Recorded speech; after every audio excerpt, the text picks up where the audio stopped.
For 15 years I kissed my husband goodnight, made his favorite meals, raised what I thought were our children together. For 15 years I never knew that some mornings I woke up next to a completely different man. The truth came out on an ordinary Tuesday afternoon. And when it did, my entire world shattered into pieces I'm still trying to put back together. I'm about to tell you how I discovered that the man I married had been trading places with his identical twin brother, and how I unknowingly became a wife to both of them. Before we jump back in, tell us where you're tuning in from. And if this story touches you, make sure you're subscribed because tomorrow, I've saved something extra special for you. My name is Margaret, though everyone has always called me Maggie. I'm 73 years old now, and I've spent the last several years trying to make sense of what happened to me, trying to understand how I could have been so blind, so trusting, so completely unaware of the deception that was happening right under my nose, in my own home, in my own bed. Some days I still wake up wondering if it was all just a terrible dream. But then I look at the photographs I read through the journals I kept, I talk to my children, and I'm forced to confront the reality all over again. I met David Richardson in the spring of 1969. I was 19 years old, working as a receptionist at a dental office in Portland, Oregon. My parents had moved our family there from a small farming town in eastern Oregon when I was 16, hoping for better opportunities for me and my younger sister Linda. My father worked in a lumber mill, and my mother cleaned houses for wealthy families in the West Hills. We weren't poor, but we certainly weren't comfortable either. Every penny counted. Every decision was made with careful consideration of what we could and couldn't afford. David walked into that dental office on a bright April morning, holding his jaw and clearly in pain. He had a toothache that had kept him up all night, he told me, and he needed to see someone immediately. I remember thinking how handsome he was despite the obvious discomfort etched across his face. He had thick dark hair that fell slightly over his forehead, deep blue eyes that seemed to hold both mischief and kindness, and a smile that, even through the pain, managed to light up the entire waiting room. He worked as an electrician, he told me while filling out the paperwork. He had just gotten his journeyman license and was working for a medium-sized electrical company that did both residential and commercial work. The pay was decent, he said, and the work was steady. He had ambitions too, dreams of eventually starting his own electrical contracting business, of being his own boss, of building something that would last. While he waited for the dentist, we talked. He asked me about my family, about how I liked Portland, about what I wanted to do with my life. I told him I wasn't sure yet, that I was just working and saving money trying to figure out my path. He smiled at that, said he admired people who were honest about not having all the answers. Too many people pretend they know exactly where they're going, he said, when really we're all just making it up as we go along. He asked me out before he left that day, even though half his face was still numb from the Novocaine. Would you maybe want to get dinner sometime, he asked, his words slightly slurred from the medication. I mean, once I can actually chew food again. I laughed and said yes, writing my phone number on the back of one of the office business cards. Our first date was at a small Italian restaurant in southeast Portland. David picked me up in his truck, a blue Ford that he kept meticulously clean, and opened the car door for me like a perfect gentleman. Over spaghetti and meatballs, he told me more about himself. He had grown up in Portland, the son of a mechanic and a homemaker. He had one brother, he said, a twin brother named Daniel.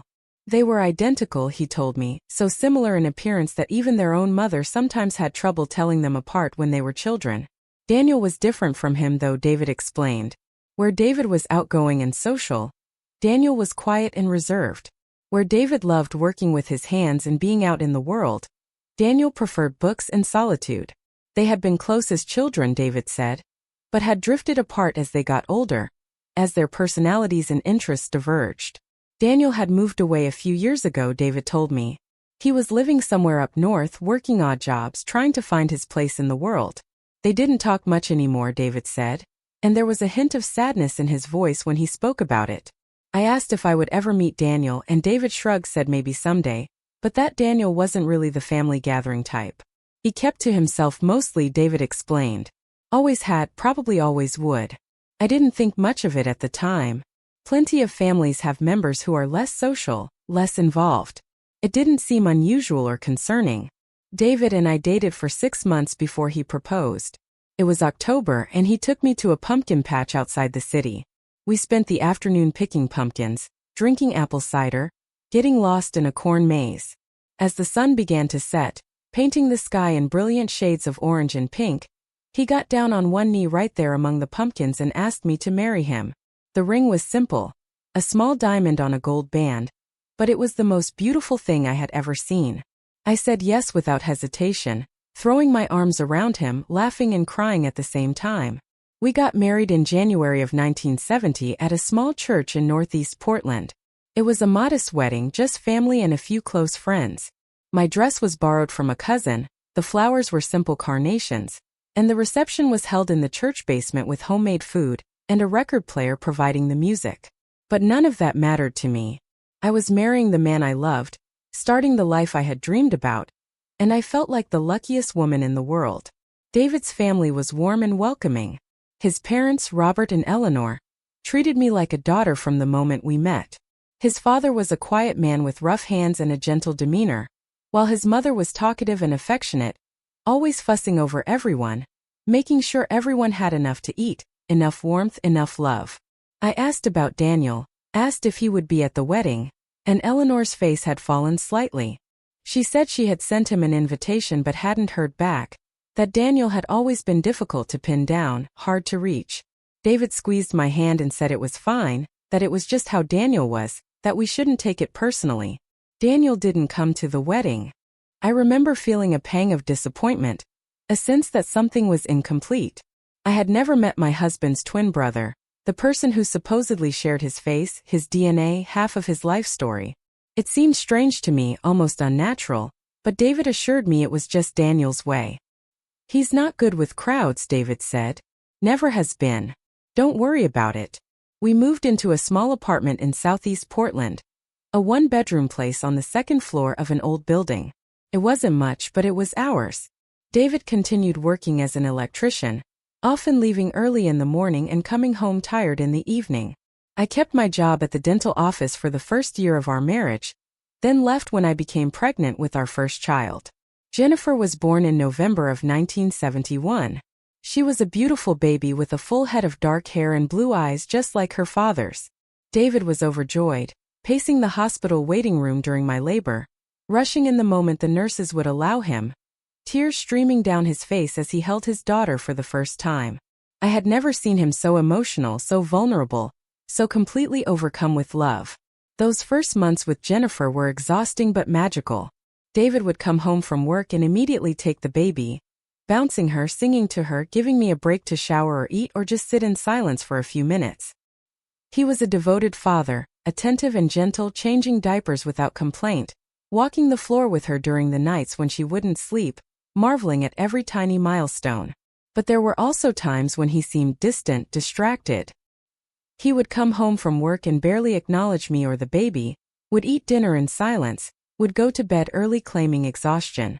I chalked it up to the demands of his job, to the stress of being a new father, to the financial pressure of supporting a family. Men process things differently, my mother told me. Give him space when he needs it, love him through it, and things will balance out. Our second child, Michael, was born in 1973. Another healthy baby, another cause for celebration. David's response was similar, tears and joy and overwhelming love, but again there were those periods of distance, those days when he seemed like a stranger in our own home. Sometimes he would be playful and energetic with the children, wrestling with them, making them laugh until they couldn't breathe. Other times he would barely interact with them, would sit in his chair reading the newspaper or staring at the television, responding to their attempts to get his attention with short, distracted answers. I started noticing other inconsistencies too. Small things that didn't quite add up. His favorite foods seemed to change. One week he would eat the meatloaf I made with enthusiasm, saying it was his favorite meal. The next week he would push it around his plate, barely taking a few bites, claiming he didn't really care for meatloaf all that much. His habits shifted too. Sometimes he would come home and immediately want to tell me about his day, sharing stories about the job sites, the other electricians, the challenges he faced. Other times he would act as though I should already know everything, as though we had already discussed it, leaving me confused about what I had missed. His moods were unpredictable. Some mornings he would wake up cheerful and affectionate, pulling me close, kissing my neck, telling me how lucky he was to have me. Other mornings he would wake up withdrawn and quiet, leaving for work without so much as a goodbye. I began to wonder if something was wrong with our marriage, if he was unhappy, if I was failing somehow as a wife. I tried talking to him about it. "David," I said one evening after the children were asleep, "is everything okay? You seem different lately, like something is bothering you." He looked at me with what I can only describe as genuine confusion. "Different how?" he asked. "I don't know," I said, struggling to articulate what I was feeling. "Just different. Some days you seem like yourself and other days you seem like someone else entirely." He laughed at that, not unkindly but as though I was being silly. "Maggie," he said, "I'm just stressed with work. You know how it is. Some days are good, some days are tough. That's just life, honey. Don't read too much into it." And I accepted that explanation because what else could I do? I had no other frame of reference, no reason to suspect anything more sinister than work stress and the normal ups and downs of marriage. Our third child, Sarah, was born in 1975. By this point, we had moved to a small house in the suburbs, a 3-bedroom rambler with a yard and a garage. Preparing and narrating this story took us a lot of time, so if you are enjoying it, subscribe to our channel, it means a lot to us. Now back to the story. David had gotten a promotion at work, a supervisory position that came with better pay and more responsibility. Money was still tight, but we were managing better than we had in those early years in the apartment. With 3 young children, my days were consumed with laundry, cooking, cleaning, breaking up fights, kissing scraped knees, reading bedtime stories. I barely had time to think, let alone analyze the subtle inconsistencies in my husband's behavior. But they continued, those strange fluctuations, those moments when he seemed slightly off, when something in his eyes or his voice or his mannerisms seemed just a fraction different from what I expected. There were times when he would tell me about an event or a conversation, something we supposedly did together or discussed, and I would have no memory of it whatsoever. "Did we really go to that restaurant last week?" I would ask, genuinely confused. "Or are you thinking of something else?" And he would look at me strangely, would insist that yes, of course we did. Did I not remember? I began to doubt my own memory, to wonder if the exhaustion of raising 3 children was affecting my mind, making me forgetful, making me miss things that were right in front of me. His physical appearance even seemed to change subtly, though I could never quite put my finger on what was different. Some days he looked exactly as he always did. Other days there was something slightly off about his features, a different way he held his mouth, a different pattern to the way his hair fell, a different intensity in his eyes. I convinced myself I was imagining it, that the human mind plays tricks, that nobody looks exactly the same every single day. In 1977, when Jennifer was 6, Michael was 4, and Sarah was 2, something happened that should have been my first real clue, my first genuine red flag. David's mother, Eleanor, passed away suddenly from a heart attack. It was devastating for the entire family.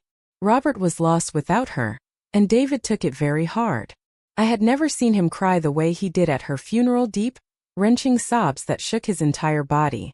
But here's what was strange. The day after the funeral, David went to work as usual. I was surprised, thought maybe he should take a few days off to grieve, to process, to be with his father. When I suggested it, he looked at me as though I was speaking a foreign language. "Why would I take time off?" he asked. "Life goes on, Maggie. Work doesn't stop just because someone dies." His tone was almost harsh, lacking any of the emotion he had displayed the day before. Then, 2 days later, he came home from work and broke down crying again, talking about his mother, saying he couldn't believe she was gone, that he didn't know how to process it.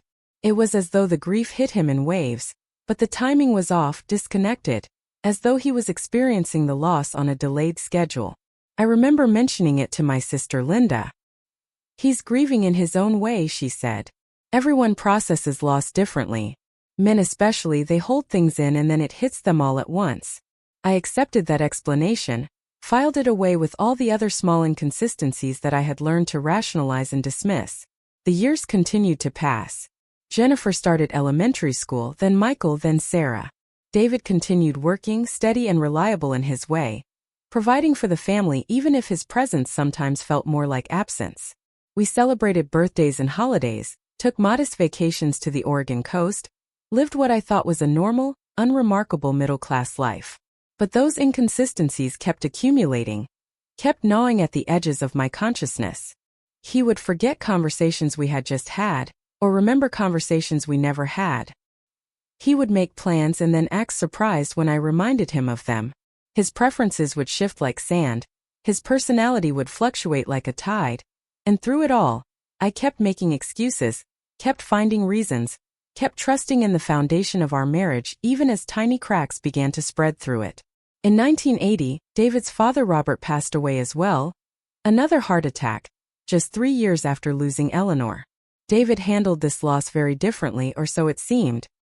He was stoic and strong, making all the funeral arrangements, going through his parents' house, dealing with the estate. He barely shed a tear, at least not in front of me. But then weeks later I found him in the garage sitting in his truck, weeping uncontrollably. When I asked what was wrong, he said he just missed his dad, missed both his parents, felt like an orphan even though he was a grown man with his own family. With both of David's parents gone, I thought maybe we would finally meet Daniel. Surely he would come for his father's funeral, I thought. Surely this would be the event that brought the estranged twin back into the fold. But David told me Daniel wasn't coming, that he had called him but Daniel said he couldn't make it, that he was dealing with his own stuff and couldn't handle being around family right now. It seemed callous to me, almost cruel, to not show up for your own father's funeral, but David defended him. That's just how Daniel is, he said. Always has been. You can't change people, Maggie. After Robert's death, David inherited the house, the old house where he had grown up. It was a small bungalow in North Portland. Needed a lot of work, but it was paid off and it was something. David decided we should rent it out for extra income rather than sell it. He said he would handle finding tenants, managing the property, dealing with any issues that came up. I agreed, grateful for the additional money it would bring in, especially as the children were getting older and their needs were becoming more expensive.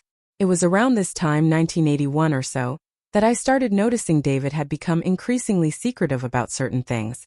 He would receive phone calls and take them in another room. He would get mail and quickly tuck it away before I could see it. He started making trips to check on the rental house, sometimes spending entire afternoons there, claiming he was doing repairs or meeting with tenants. One Saturday he said he needed to go work on the house, fix a leaky faucet and check on some electrical issues. He would be gone most of the day, he said. I decided to surprise him, to pack a lunch and bring it to him, maybe help out if there was anything I could do. I loaded the kids in the car and drove to the old house, Jennifer helping me carry the basket of sandwiches and lemonade I had prepared. When we arrived, David's truck wasn't there. The house looked quiet, undisturbed. I waited for a while, thinking maybe he had gone to get supplies, but after an hour with 3 restless children, I gave up and drove home. When David returned that evening, I mentioned that we had stopped by the house to bring him lunch, but he wasn't there. The look on his face was pure panic just for a split second, before he recovered and said he must have been at the hardware store when we came by, that it was too bad we missed each other, that we should have coordinated better. But something about his reaction bothered me. It was more than just surprise or disappointment. It was fear, unmistakable fear, as though I had almost caught him at something. I pushed the thought away, told myself I was being paranoid. But the seed of doubt had been planted and it was beginning to sprout. The children continued to grow. Jennifer was now 10, smart and observant, with her father's dark hair and a serious demeanor beyond her years. Michael was 8, energetic and athletic, always in motion, always getting into some kind of mischief. Sarah was 6, sweet and sensitive, the kind of child who cried when she saw a dead bird on the sidewalk. They were good kids, all 3 of them, and I poured everything I had into raising them well, into giving them the stability and love that every child deserves. But Jennifer started making comments that gave me pause. Sometimes Dad seems different, she said to me one day out of the blue. We were in the kitchen, I was making dinner, and she was sitting at the table doing homework. What do you mean, sweetie? I asked, not really paying attention. I don't know, she said, chewing on her pencil. Like sometimes he plays with us and jokes around, and sometimes he barely talks to us. And sometimes he remembers things wrong, like he says we did something but we didn't. I felt a chill run down my spine. So you've noticed that too, I said carefully. Jennifer nodded. Michael has too, she said. We talk about it sometimes. We call them good dad days and bad dad days. On good dad days he's fun and nice and pays attention. On bad dad days he's grumpy and distracted and acts like he doesn't really want to be around us. I sat down at the table with her, my heart suddenly racing. Has it always been like this? I asked. Or is it something new? Jennifer thought about it. I don't remember it when I was really little, she said. But for a long time now, yeah. We just thought that's how dads are. Is it not? I didn't know how to answer that. I told her that everyone has good days and bad days, that her father worked very hard and sometimes he was tired, that it didn't mean he didn't love us. But inside I was reeling. My children had noticed the same inconsistencies I had been observing for years. It wasn't just my imagination. It wasn't just exhaustion or forgetfulness or the normal fluctuations of personality. There was something genuinely wrong, genuinely off about the way David behaved. That night, after the children were asleep, I sat in the living room waiting for David to come home from what he said was a late job. He walked in around 9 looking tired, setting his lunchbox on the counter, loosening his work boots. I watched him carefully, studying his face, his movements, the way he carried himself. Who are you? I wanted to ask. Who are you really? Instead I said, David, we need to talk. He looked up at me and for just a moment, I saw something flicker across his face. Concern? Fear? Guilt? It was gone so quickly I couldn't be sure. What's wrong? He asked, and his voice was gentle, concerned, exactly what a loving husband's voice should sound like. I told him what Jennifer had said about good dad days and bad dad days, about the inconsistencies the children had noticed. I told him I had been noticing the same things for years, that his moods and behaviors seemed to change in ways that didn't make sense, that sometimes he seemed like a completely different person. I need you to be honest with me, I said, my voice shaking. Is something going on? Are you unhappy? Are you having some kind of breakdown? Do you need help? David sat down heavily in his chair. He looked at me for a long moment, and I couldn't read his expression. Then he sighed, rubbed his face with both hands and said, Maggie, I'm just tired. Work is stressful. Raising 3 kids is stressful. Sometimes I'm in a good mood, sometimes I'm in a bad mood. That's all it is. There's nothing more to it. But there was something in his tone, something defensive and slightly aggressive, that made me press further. It's more than just moods, David, I said. It's like you forget things we talked about or remember things that never happened. It's like your preferences change, your whole personality changes. The kids notice it. I notice it. Something isn't right. He stood up abruptly, his chair scraping loudly against the floor. I don't know what you want me to say, Maggie, he said, and now there was definite anger in his voice. I'm doing the best I can. I go to work every day, I provide for this family, I come home every night. If that's not good enough for you, I don't know what else to do. And with that, he walked into the bedroom and closed the door, leaving me sitting alone in the living room, more confused and troubled than ever. That was the first real fight we'd had in our marriage, the first time he had responded to my concerns with anger rather than reassurance. And instead of making me feel better, instead of clearing the air, it only deepened my suspicions that something was very, very wrong. The weeks that followed were tense. David was cold and distant, speaking to me only when necessary, spending more and more time away from home. He claimed he had extra work, side jobs that would bring in additional money. I didn't question it because I didn't know what else to do. Didn't know how to bridge the gap that had opened between us. Then one evening, about a month after our argument, David came home in a completely different mood. He walked in with flowers, a bouquet of daisies from the grocery store, and a sheepish smile on his face. Maggie, I'm sorry, he said. I've been a terrible husband lately. I've been so stressed with work that I've been taking it out on you and the kids, and that's not fair. Can we start over? The shift was so sudden, so complete, that it almost gave me whiplash. But I wanted to believe him. I wanted to believe that we could fix things, that this was just a rough patch that every marriage goes through. I accepted the flowers, accepted his apology, let him pull me into his arms and hold me while he whispered promises about doing better, being better, making more time for family. And for a while things did get better. He was attentive and affectionate, helped more around the house, spent time playing with the children. It was like the early days of our marriage, when everything felt possible and pure. I allowed myself to relax, to think that maybe I had been overreacting, that maybe the stress really had just been work-related and now it was resolved. But then, gradually, almost imperceptibly, the old patterns returned. The mood swings, the inconsistencies, the sense that I was living with someone who was familiar yet somehow foreign. It was maddening, like trying to hold water in my hands, feeling it slip through my fingers no matter how tightly I tried to grasp it. In 1983, when Jennifer was 12, Something happened that should have blown everything wide open, but I was still too trusting, still too committed to making my marriage work, still too willing to explain away the inexplicable. Jennifer came to me one afternoon after school, clearly upset about something. She sat down on my bed where I was folding laundry and said, "Mom, can I ask you something weird?" "Of course, honey," I said. "What is it?" She hesitated, choosing her words carefully. "You know how Dad has a twin brother named Daniel," she said. I nodded. "Well, I was just wondering, have you ever actually met him? Have you ever actually seen him?" The question caught me off guard. "No," I admitted. "I haven't.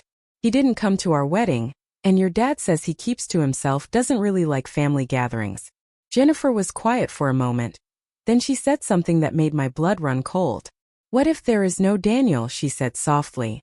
"What if Dad made him up? Or what if, and this is going to sound crazy, but what if Daniel is real and sometimes he pretends to be Dad?" I stared at my daughter, this 12-year-old child who had just articulated the exact fear that had been lurking in the shadows of my mind for years, the fear I had never allowed myself to fully acknowledge. "That's a strange thing to think, sweetie," I said, trying to keep my voice calm. "What makes you say that?" Jennifer shrugged. "I don't know," she said. "It's just something I've been thinking about. Like maybe the reason Dad seems so different sometimes is because he actually is different. Maybe it's actually Uncle Daniel." She looked up at me with those serious blue eyes. "Do you think I'm crazy?" "No," I said, pulling her close. "I don't think you're crazy at all. But honey, that would be impossible. Why would they do something like that? What would be the point?" Jennifer didn't have an answer for that, and neither did I. We sat there together, mother and daughter, both of us grappling with a possibility that seemed too bizarre to be real yet too persistent to completely dismiss.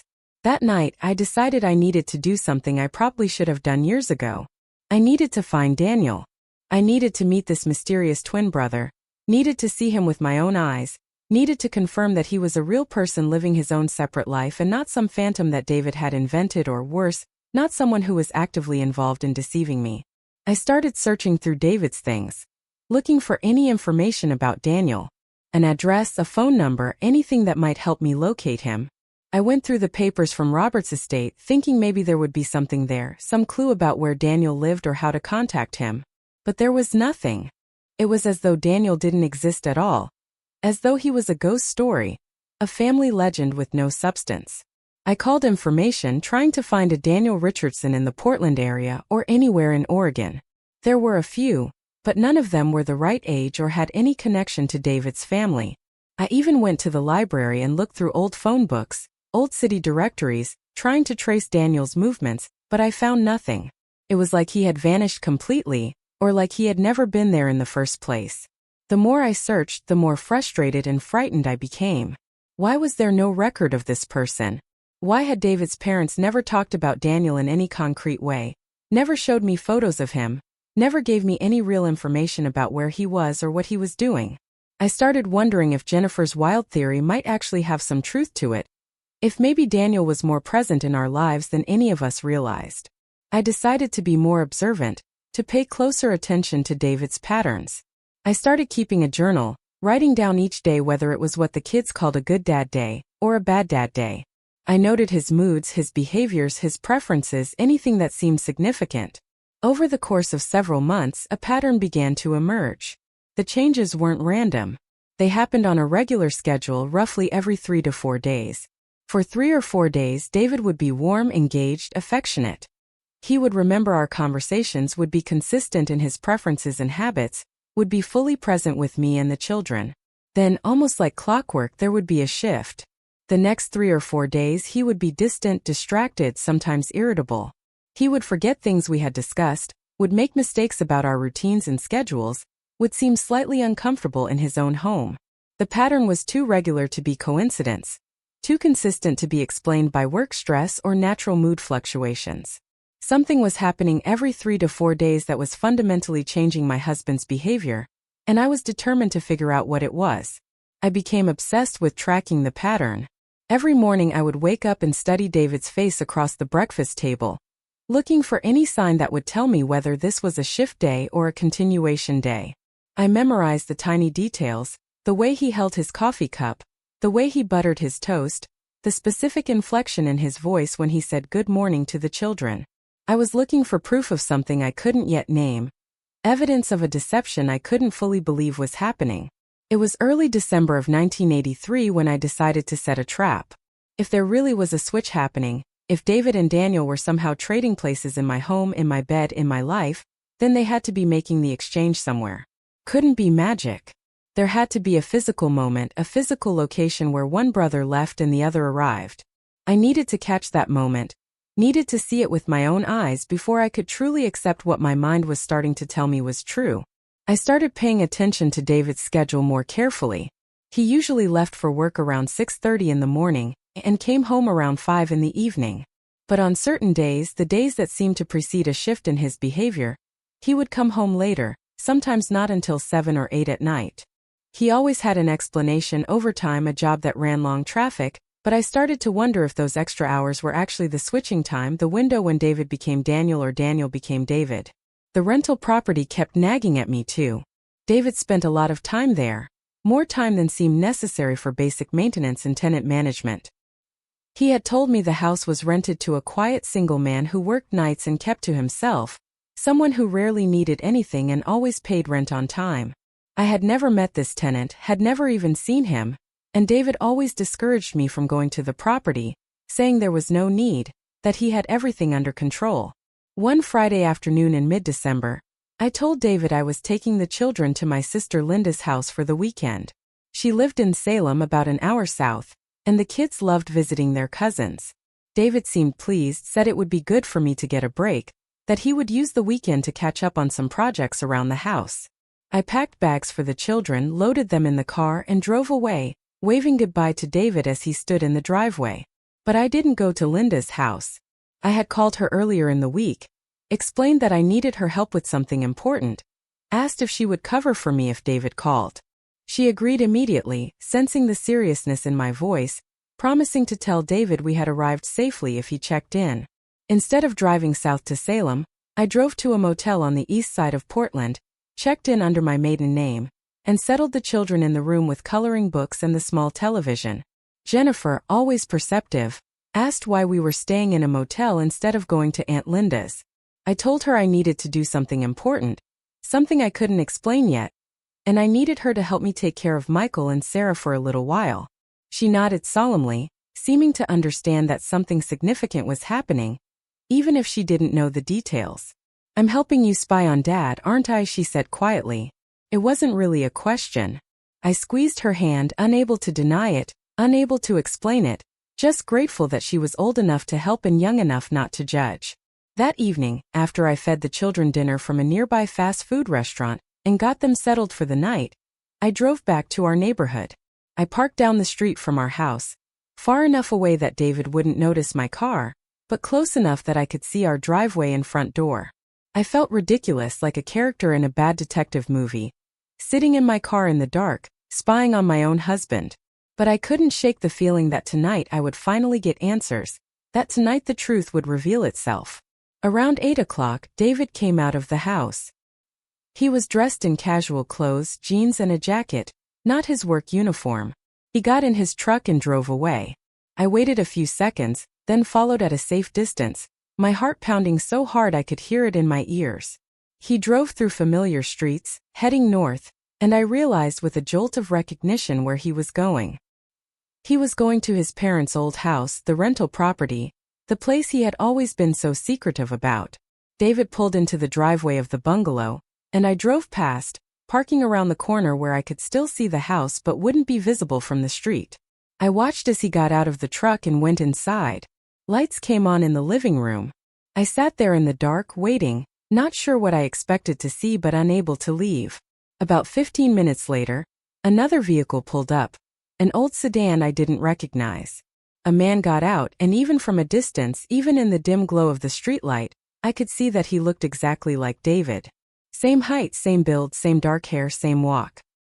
He went up to the door and let himself in with a key, as though he lived there, as though he had every right to be there.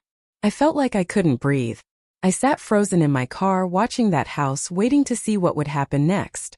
My mind was racing with possibilities, with explanations, with the crushing realization that everything I had suspected, everything I had tried to dismiss as paranoia, was actually real.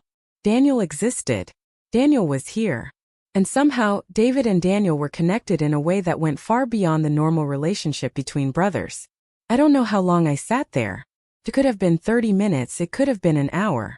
Time seemed to have stopped, or maybe it was moving too fast for me to process. Then the door opened and the man I knew as David came out. But was it David? How could I be sure? He got in the truck, the same truck that had arrived earlier, and drove away in the direction of our house. I waited a few more minutes, my hands shaking on the steering wheel, trying to decide what to do. Finally, I got out of my car and walked to the bungalow. I stood on the porch, my finger hovering over the doorbell, terrified of what I might find on the other side. I rang the bell and waited. The man who answered the door was David. Except he wasn't. He had David's face, David's eyes, David's voice when he said, "Surprised, Maggie? What are you doing here?" But something was different. Some tiny detail in his expression, in the way he held himself, in the energy that radiated from him, told me this was not my husband. This was Daniel. "I need to talk to you," I said, my voice barely steady. He hesitated, clearly uncomfortable, then stepped aside to let me in. The house was sparsely furnished but clean, clearly lived in. There were books everywhere, stacked on shelves, piled on the coffee table, lying open on the arms of chairs. It looked nothing like the way David kept spaces, David who barely read anything more than the newspaper and car magazines. "Sit down," he said, gesturing to the couch. His voice was quieter than David's, softer, less confident. I sat, and he sat in a chair across from me, and we looked at each other in silence for a long moment. I was staring at my husband's face on a stranger's body, or maybe it was a stranger's face on my husband's body. I couldn't tell anymore. The identical features that I had loved for 14 years suddenly seemed like a mask, a lie, a cruel joke. "You're Daniel," I said. It wasn't a question. He nodded slowly, not trying to deny it. "And you've been pretending to be David," I continued. "You've been coming into my house, sleeping in my bed, living with my children." He closed his eyes, pain flickering across his features. "It's not what you think," he said softly. "Then tell me what it is," I said, and my voice was rising now, anger starting to burn through the shock. "Tell me what possible explanation there could be for this. Tell me why my husband's brother has been impersonating him. Tell me why I've been living with two different men without knowing it." Daniel was quiet for a long time, his hands clasped together, his gaze fixed on the floor. When he finally spoke, his voice was barely above a whisper. "David and I made an arrangement," he said. "Years ago, before you even met him. We decided we would share a life, trade off, give each other breaks from the responsibilities and pressures. It started small, just a day here and there. But over time it evolved into something more structured. I felt like I was going to be sick. You share a life," I repeated. "You share David's life. You share me." He flinched at that, looked up at me with genuine anguish in his eyes. "I never wanted to hurt you, Maggie," he said. "Neither of us did. Just happened. The arrangement was supposed to be temporary, just until David figured some things out, but then he met you and everything got complicated." "When did it start?" I asked, my voice cold now, detached, as though I was interrogating a stranger rather than confronting the man who had been sleeping next to me, who had touched me, who had pretended to be my husband. "When did you start pretending to be David with me?" He took a deep breath. "From the beginning," he admitted. "Even when you were dating." David wanted a relationship, wanted a normal life, but he also wanted his freedom. He wanted to be able to disappear sometimes, to not have the constant pressure of being someone's boyfriend, someone's husband. So we agreed. He would be with you part of the time and I would take over when he needed a break. You were never supposed to notice. We thought we knew him well enough, understood his mannerisms and habits well enough, that we could pull it off seamlessly. "But you did notice," he continued, looking at me now with something that might have been admiration or might have been pity. "You always noticed. David said you questioned things, that you seemed confused sometimes, but we just kept going, kept thinking we could smooth it over, kept believing that the benefits outweighed the risks." "What benefits?" I shouted, standing up now, unable to contain my rage. "What possible benefits could justify this? You stole pieces of my life, Daniel. You lied to me every single time you walked into my house pretending to be him. You violated my trust, my marriage, my children. For what? So David could have freedom? So he could escape his responsibilities whenever he felt like it? Daniel stood too, holding his hands up in a placating gesture. Please, Maggie, let me explain. David isn't a bad person. He loves you, he really does. But he has always struggled with commitment, with the feeling of being trapped. Our whole lives he's been the outgoing one, the social one, the one everyone expected to have a normal life. But inside, he's always felt suffocated by expectations. The arrangement gave him an outlet, a way to have the life everyone wanted for him, while still having the freedom he needed.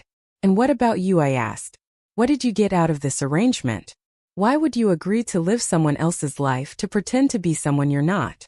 Daniel's expression softened, became almost wistful. Because I got to have something I never could have on my own, he said simply. I got to have a family. I got to be a husband and a father.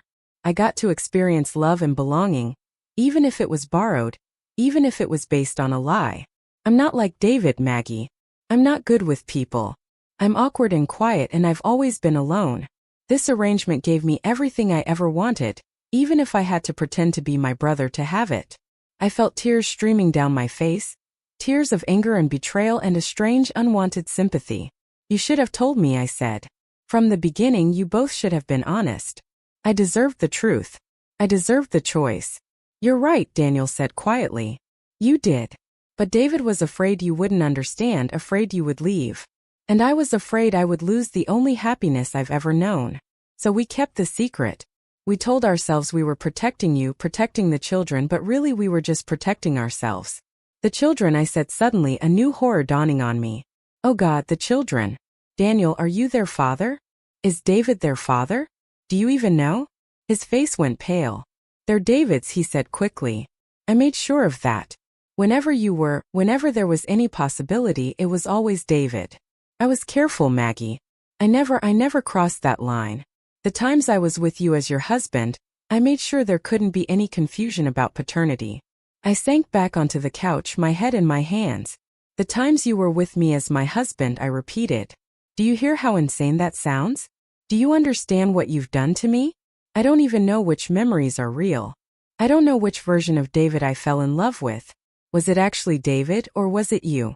When I said my wedding vows, which one of you was standing next to me?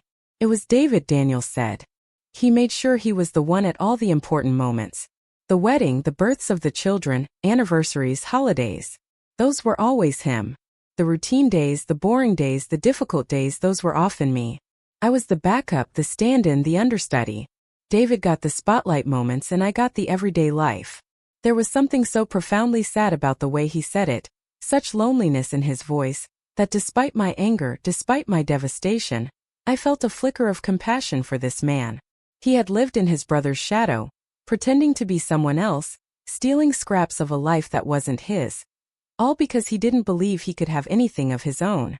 Does David know I'm here? I asked. Does he know I figured it out? Daniel shook his head. No, he thinks you went to your sister's for the weekend. When I don't show up at the house tonight, when he has to stay in the role longer than expected, he'll know something is wrong. But right now, he has no idea you've discovered the truth. I need to talk to him, I said, standing up again. I need to hear this from him. I need him to explain himself, to look me in the eye and admit what he's done. Daniel nodded, pulled a piece of paper from his pocket, and wrote down a phone number. This is the phone here, he said. When you're ready to talk to David, call this number. I'll make sure he answers. I'll make sure you get the conversation you need. I took the paper, folded it carefully, and put it in my pocket. Then I looked at Daniel one more time. Really looked at him, trying to see the man beneath my husband's features. Who are you really? I asked. Not David's brother. Not my husband's impersonator, but you. Who is Daniel Richardson? He smiled sadly. I don't know if I even know anymore, he said. I've been David for so long, I've forgotten how to just be myself. Maybe that was the real cost of this arrangement, not what it did to you or the children, but what it did to me. I lost myself somewhere along the way. Traded my identity for borrowed moments of happiness. I left the bungalow and drove back to the motel where my children were sleeping. Jennifer woke up when I came in, looked at my tear-stained face, and asked if I had found what I was looking for. I nodded, unable to speak, and she came and put her arms around me, this 12-year-old child comforting her mother, somehow understanding that everything had changed, that our family would never be the same. The next morning, after a sleepless night spent staring at the motel room ceiling, I called the number Daniel had given me. David answered on the second ring, his voice tense. "Maggie, where are you? Your sister said you were supposed to be there, but when I called she sounded strange. What's going on?" "I know," I said simply. "I know about Daniel. I know about the arrangement. I know everything." There was a long silence on the other end of the line, so long that I thought he might have hung up. Finally, he spoke and his voice was hollow, defeated. "How did you find out?" "I followed you last night," I said. "I saw you go to the house. I saw Daniel arrive. I talked to him. He told me everything." Another silence, then a sound that might have been a sob or might have been a bitter laugh. "I always knew this day would come," David said. "I always knew eventually you would figure it out. I just hoped it would be later, after the kids were grown, after we had more time." "More time for what?" I asked, anger flaring again. "More time to lie to me? More time to steal my life, my choices, my reality? David, you let another man sleep in my bed. You let him raise my children. You traded off being my husband like it was a shift at a factory. How could you do that? How could you think that was acceptable?" "I never meant to hurt you, Maggie," he said, and he sounded genuinely broken. "I love you. I've always loved you. But I couldn't be what you needed all the time. The pressure, the expectations, the constant presence, it was suffocating me. Daniel gave me an escape valve. A way to have the family I wanted without losing myself completely. Seemed like the perfect solution." "Perfect for you," I said coldly. "But what about me? What about what I wanted? I wanted a real marriage, David. I wanted a real husband. Not two men pretending to be one. Not this sick game you've been playing for 14 years. You robbed me of the chance to know who I was really married to, who was really the father figure in my children's lives." I heard him crying on the other end of the line, this man I had loved for so long, this man I thought I knew. "What happens now?" he asked finally. "What do you want to do?" "I don't know," I answered honestly. "I need time to think. I need time to process this. But David, I can't come home yet. I can't face you yet. I can't pretend everything is normal when my entire world has been turned upside down." "Take all the time you need," he said quietly. "I'll stay away. Daniel and I will figure something out. But Maggie, please, please don't tell the children yet. Not until you've decided what you want to do.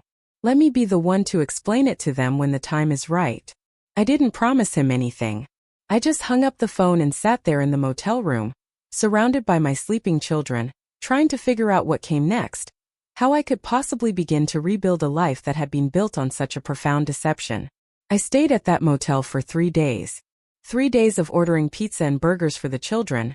3 days of letting them watch more television than I normally would. 3 days of pretending to Jennifer that everything would somehow work out while privately wondering if anything in my life would ever make sense again. Michael and Sarah were too young to fully understand why we were on this strange extended adventure. But Jennifer knew. She watched me with those serious eyes, waited patiently for me to speak, never pushing but always present. On the 4th day, I knew I had to make a decision. I couldn't hide in a motel room forever.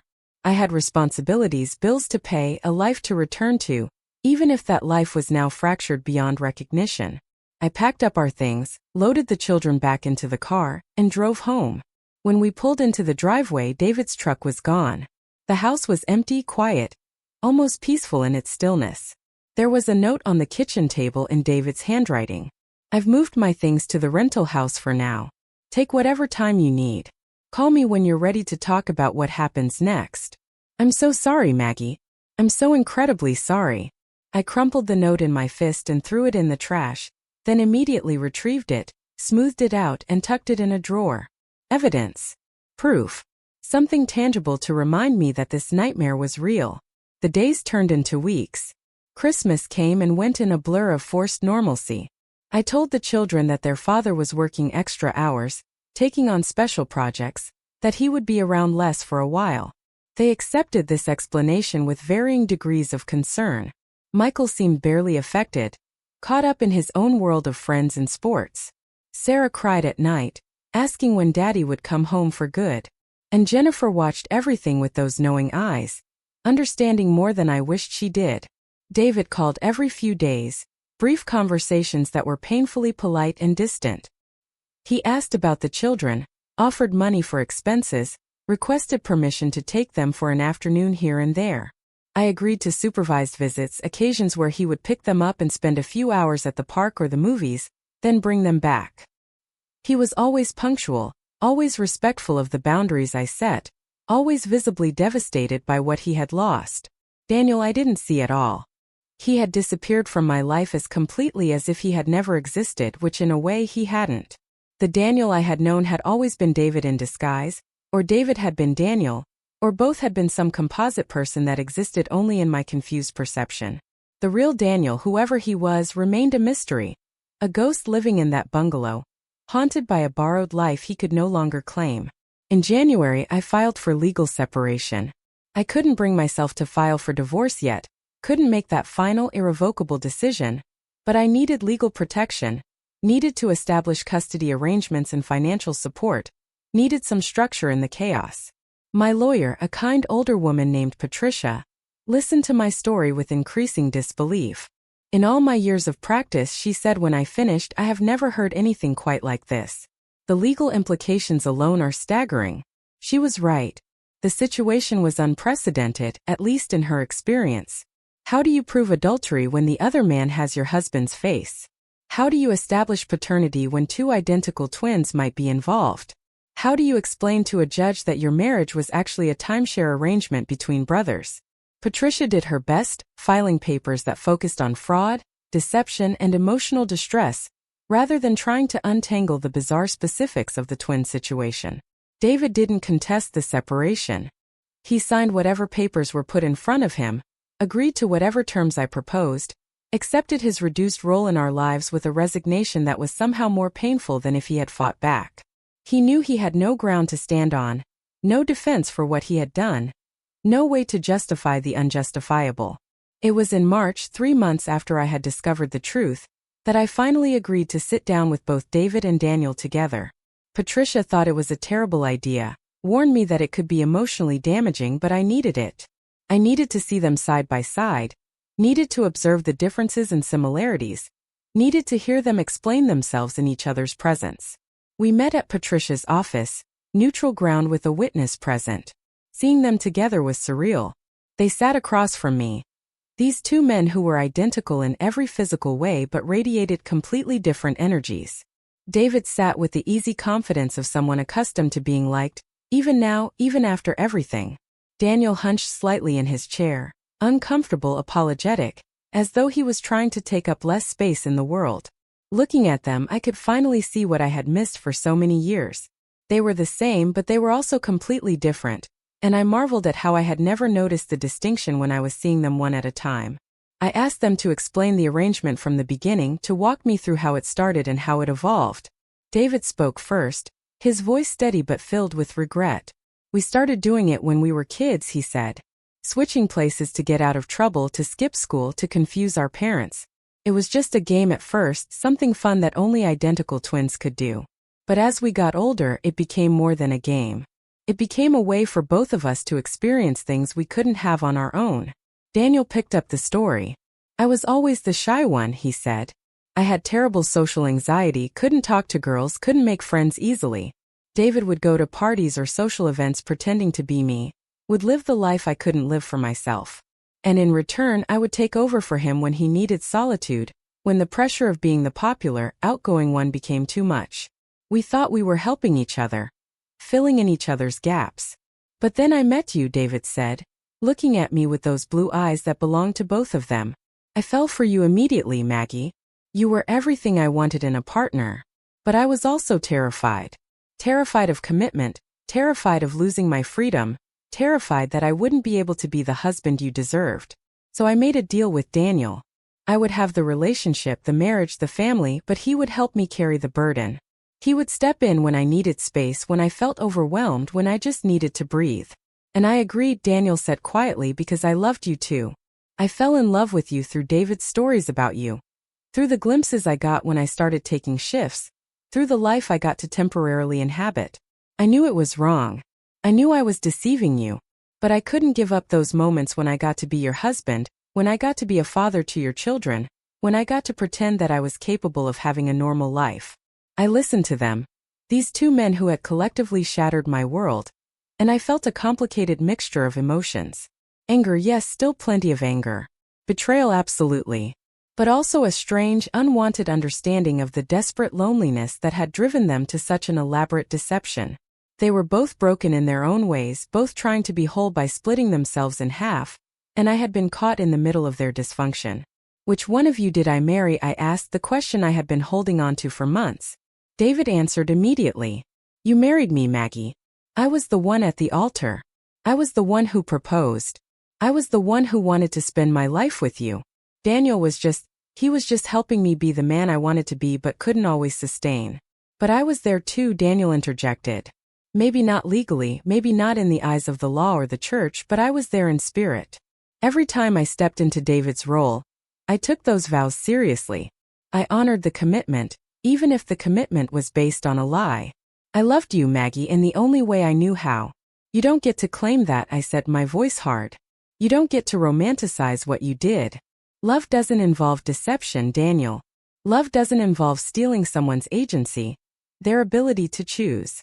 Whatever you felt for me, it wasn't love. It was obsession, possession, fantasy. You loved an idea, a role you could play, not the real me. He flinched as though I had struck him, but he didn't argue. You're right, he said finally. I'm sorry. I'm so sorry for everything. The meeting ended with no resolution, no clear path forward, just a slightly better understanding of the magnitude of what had been done to me. Patricia walked me to my car afterward, her hand on my shoulder. You don't owe them forgiveness, she said. You don't owe them anything. Whatever you decide to do next, make sure it's for you and your children, not for them. Over the following months, I began the slow, painful process of rebuilding my identity. I started seeing a therapist, a woman named Dr. Helen Chun who specialized in trauma and betrayal. She helped me understand that what I had experienced was a profound violation of trust, a form of psychological abuse, even if David and Daniel hadn't consciously intended it that way. She helped me work through the confusion of not knowing which memories belonged to which brother, which moments of tenderness or frustration or intimacy had been David and which had been Daniel. The children struggled too, each in their own way. When I finally told them the truth, simplified and age-appropriate versions for Michael and Sarah, the full devastating reality for Jennifer, they reacted with shock and hurt. Jennifer cried for hours, grieving the loss of the father she thought she knew, trying to reconcile the fact that she had actually had two fathers all along. Michael became angry, acting out at school, getting into fights, unable to process the betrayal. Sarah withdrew into herself, becoming quiet and anxious, afraid that other things in her life might also turn out to be lies. We went to family therapy together, the four of us trying to navigate this unprecedented situation. Dr. Chun brought in a colleague who had experience with complex family dynamics, and together they helped us begin to heal, to talk about our feelings, to learn to trust again. It was slow, agonizing work, but gradually we started to find our footing.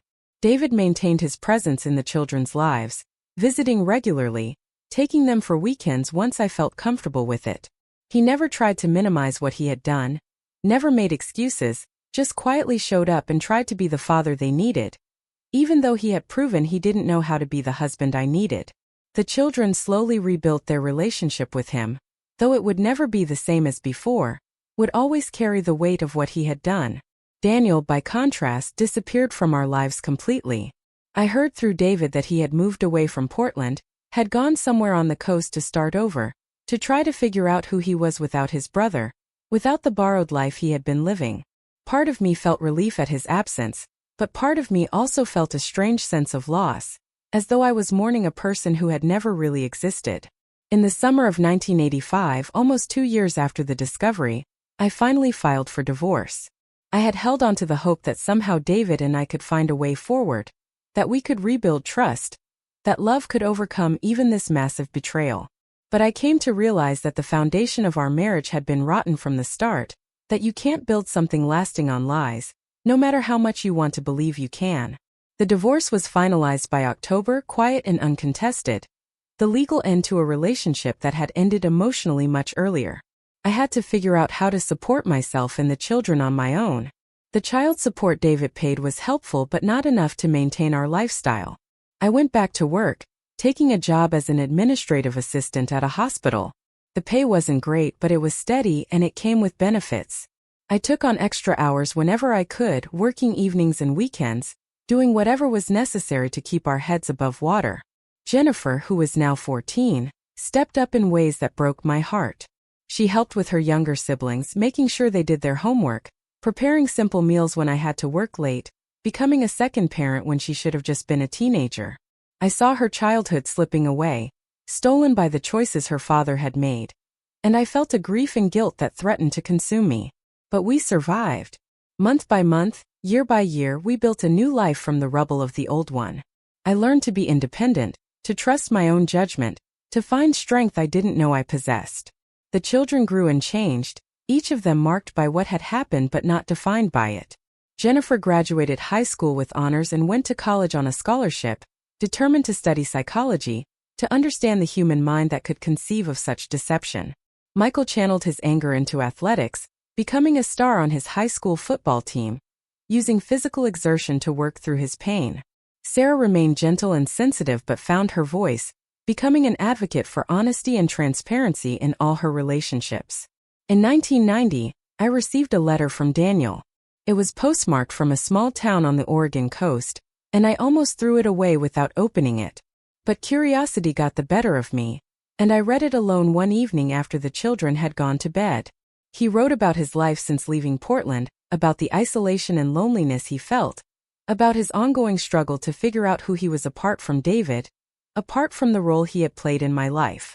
He wrote about regret, deep and consuming regret, about the harm he had caused, about the life he had stolen from me. But he also wrote about understanding, about finally grasping why what they had done was so wrong, not just because it hurt me but because it denied both him and David the chance to be whole, authentic people. We tried to be one person, he wrote, because neither of us thought we were enough on our own. But in doing that, we became less than we could have been.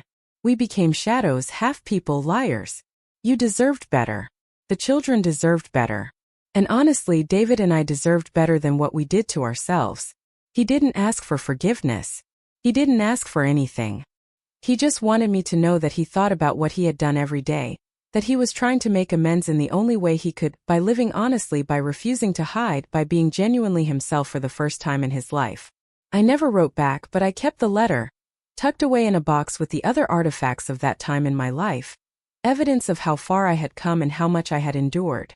David eventually remarried in 1992, to a woman who knew his full history, who understood what he had done to me and chose to be with him anyway.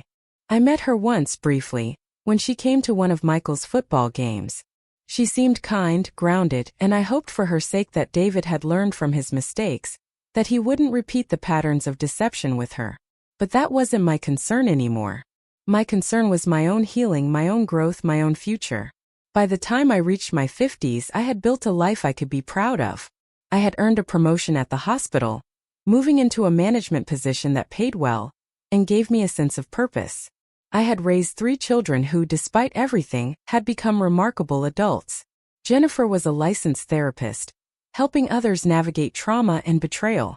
Michael was a high school coach, teaching young men about integrity and character. Sarah was a teacher, creating safe, honest environments for her students. I never remarried. There were a few relationships over the years, good men who treated me well, but I never felt compelled to make anything permanent. I had learned that I didn't need a partner to be complete, that I was enough on my own, that the love I had for myself and my children was more than sufficient. The idea of trusting someone again at that level, of being that vulnerable, still felt too risky, too frightening. Now, at 73, I look back on those years with a clarity I didn't have when I was living through them. I understand that David and Daniel were both victims of their own fears and inadequacies, even as they victimized me. I understand that sometimes people do terrible things not out of malice but out of desperation, out of a misguided belief that they're solving problems rather than creating them. I understand that forgiveness doesn't mean forgetting, doesn't mean excusing, doesn't mean pretending it didn't matter. I forgave them eventually, not for their sake but for mine. I forgave them so I could stop carrying the weight of their choices, so I could put down the burden of anger and betrayal and move forward unencumbered. But forgiveness didn't mean reconciliation. Forgiveness didn't mean trust. It just meant I was no longer willing to let their deception define the rest of my life. The children have different relationships with the truth of their childhood. Jennifer has processed it through her professional work, helping others while healing herself. Michael has largely compartmentalized it, focusing on the present rather than dwelling on the past. Sarah has integrated it into her worldview, using it as a foundation for her commitment to honesty in all things. They're all in contact with David, though the relationships are complicated, layered with love and resentment and a kind of wary forgiveness. Daniel sent one more letter about 5 years ago, right before David passed away from a sudden heart attack. He wanted me to know that he and David had reconciled in their final years, had finally had the honest conversations they should have had decades earlier. He said David's last words to him were about me, about how much he had loved me, about how his biggest regret was that he hadn't been brave enough to love me the way I deserved, completely and honestly, without splitting himself in two. I cried when I read that letter, cried for the man I had loved, for the marriage that could have been, for the years we lost to deception and fear. But I also felt a sense of peace, a sense that David had finally understood, even if understanding came too late to change anything. He had lived his whole life divided, and in the end that division had caught up with him, had cost him everything that mattered. I think about them sometimes, those two identical men who were so different inside, who thought they could cheat life by sharing it, who didn't understand that you can't truly live through someone else, you can only live through yourself. I think about the young woman I was, naive and trusting, believing that love and marriage were simple, straightforward things.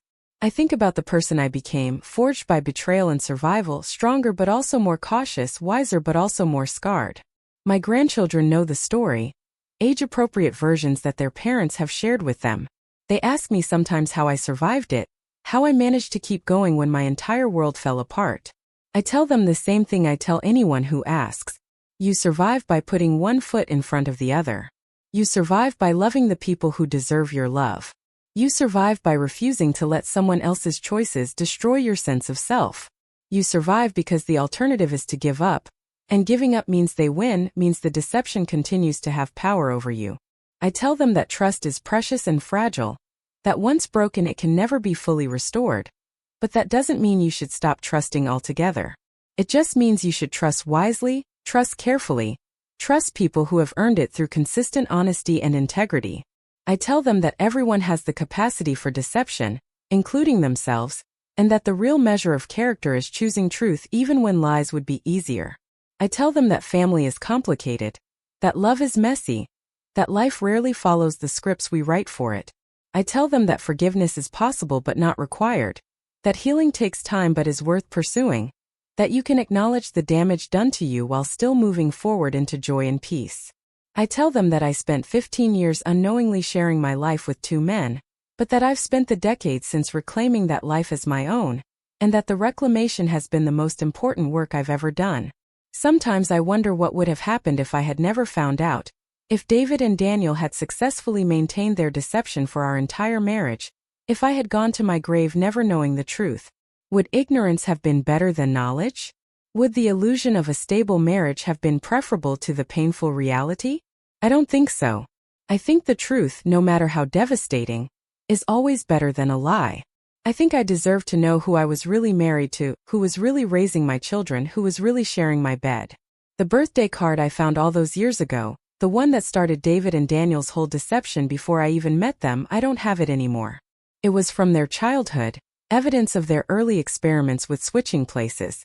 But I do have the journal I kept, the one where I tracked David's behavioral patterns, where I documented my growing suspicions. I keep it as a reminder of my own intuition, my own perceptiveness, my own refusal to ignore what my instincts were telling me even when I didn't want to believe them. I learned that women's intuition isn't magic or mysticism.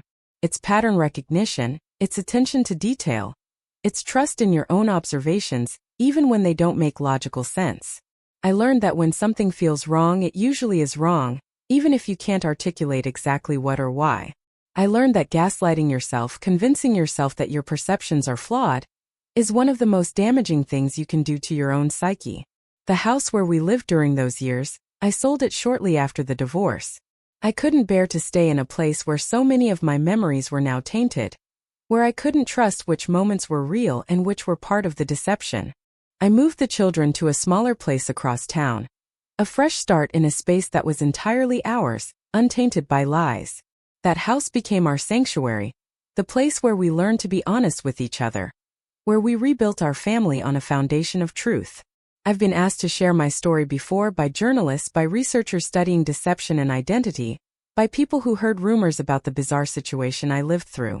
I always declined, not ready to expose my pain to public scrutiny, not willing to turn my trauma into entertainment or a cautionary tale. But now, at this stage of my life, I've decided it's time to speak. Time to let other people know that the unbelievable can happen, that the people closest to you can harbor secrets that fundamentally alter your reality, that survival is possible even after the most profound betrayals.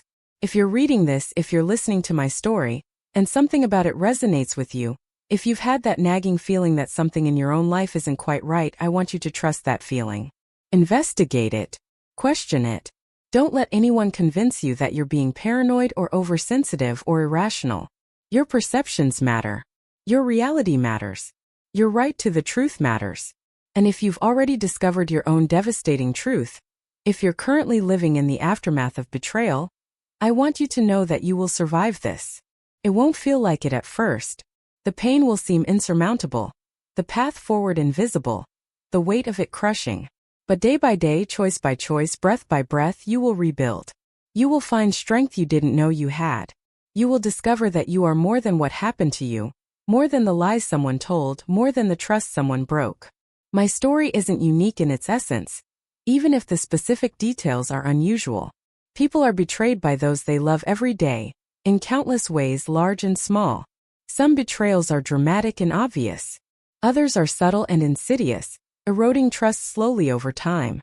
But all betrayals share a common core: the violation of faith, the breaking of an unspoken contract, the choosing of selfish desires over mutual respect and honesty.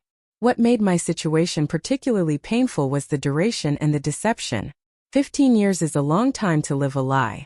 15 years of holidays and birthdays, of quiet evenings and intimate moments, of building a family and a life, all while being fundamentally deceived about who I was sharing that life with. The magnitude of it, the audacity of it, still takes my breath away sometimes when I really stop and think about it. But what made my survival possible was my refusal to be defined by it. Yes, I was the woman who unknowingly married twin brothers. Yes, I was the victim of an unprecedented deception. But I was also a mother who protected her children. A woman who rebuilt her life from scratch. A person who chose truth over comfortable lies, who chose growth over bitterness, who chose to write the rest of her story on her own terms. David is gone now, and I don't know what became of Daniel after that last letter. Maybe he found peace. Maybe he's still struggling with the consequences of what he did. It doesn't matter to me anymore, not in the way it once did. They're both just characters in a chapter of my life that's been closed for a long time, important to my history but not to my present or my future. What matters now is the legacy I'm building, the example I'm setting for my children and grandchildren, the wisdom I can pass on to anyone who needs to hear it. What matters is that I survived, that I thrived, that I transformed my pain into purpose and my betrayal into strength. What matters is that I can stand here today, 73 years old, and say with complete honesty that I am whole, that I am healed, that I am exactly who I was meant to be. The woman I was at 19, falling in love with a handsome electrician, believed in fairy tales and happily ever after. The woman I am now knows better. I know that life is complicated and messy, that people are flawed and sometimes cruel, that love alone isn't enough to sustain a relationship without honesty and respect. But I also know that hope is real, that resilience is possible, that you can lose everything and still find your way back to joy. So to everyone who has loved and lost, who has trusted and been betrayed, who has built a life only to watch it crumble, I offer you this. Your story isn't over. The pain you feel today won't always be this sharp, this consuming. You have more power than you know, more strength than you realize, more future than you can imagine. Take it one day at a time. Be gentle with yourself. Trust the process of healing even when it feels impossible. And know that somewhere on the other side of this darkness, there's a version of you who will look back and marvel at what you survived, at how you grew, at the person you became because of what you endured. That's my story. That's my truth. That's my message to anyone who needs to hear it. You can survive the unsurvivable. You can heal from the unhealable. You can build something beautiful from the broken pieces of what was. I'm living proof. Up next, you've got 2 more standout stories right on your screen. If this one hit the mark, you won't want to pass these up. Just click and check them out.